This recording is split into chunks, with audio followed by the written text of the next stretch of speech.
اور کتنی عورتیں ہیں جو اپنے خامدوں کا موبائل ڈھونڈ رہی ہوتی ہیں، وہ سو جاتے ہیں، وہ موبائل چیک کرتی ہیں، کہیں کہاں فون کیے، کیا میسج آئے۔ اس بد اعتمادی نے کتنے گھر اجاڑ دیے۔ ابھی ایک طلاق ہوئی ہے میری اپنی فیملی میں، ابھی طلاق ہوئی، کہ اس کم وقت کو اتنا شک تھا کہ متقی ترین بچی کو اس نے طلاق دی، شک۔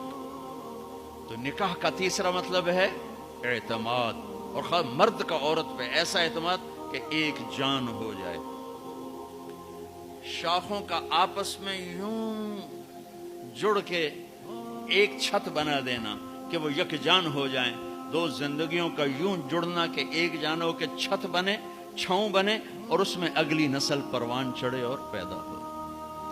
شیطان کو کیوں خامد اور بیوی کا جھگڑا سب سے زیادہ پسند ہے کہ چھاؤں ہٹ گئی اور اگلی نسل تباہ ہو گئی۔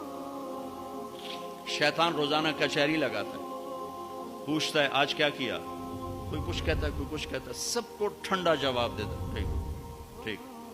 ایک شیطان کھڑے ہو کر کہتا ہے حضور میں نے میاں بیوی کو لڑایا، تو کم وقت اپنی ایسی یوں اچھلتا ہے، تو ہے جو کر کے آیا ہے، آجا، اس کو گلے لگاتا ہے، اس کو اپنے پاس بٹھاتا ہے، کہتا ہے یہ ہے وہ کام، کیوں کہ اس نے چھاؤں ہٹا دی، اس نے نیند اجاڑ دی، اس نے بارشوں کو روک دیا۔ کیا ہوگا؟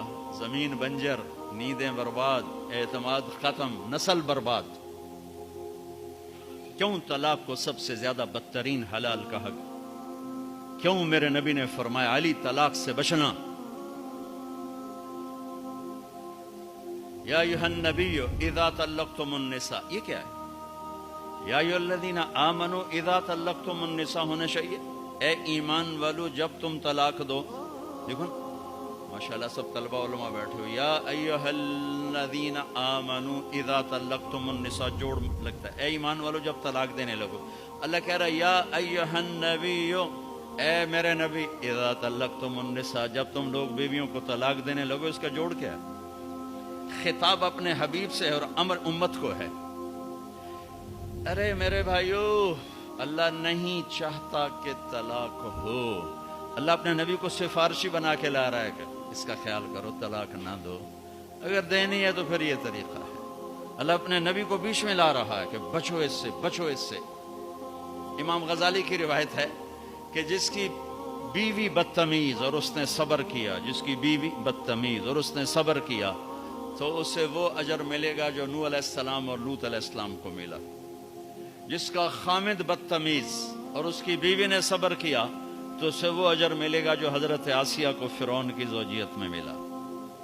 میرے بھائیو، سب سے اہم رشتہ خامد اور بیوی ہے، سب سے اہم رشتہ خامد اور بیوی ہے، سب سے اہم رشتہ خامد اور بیوی۔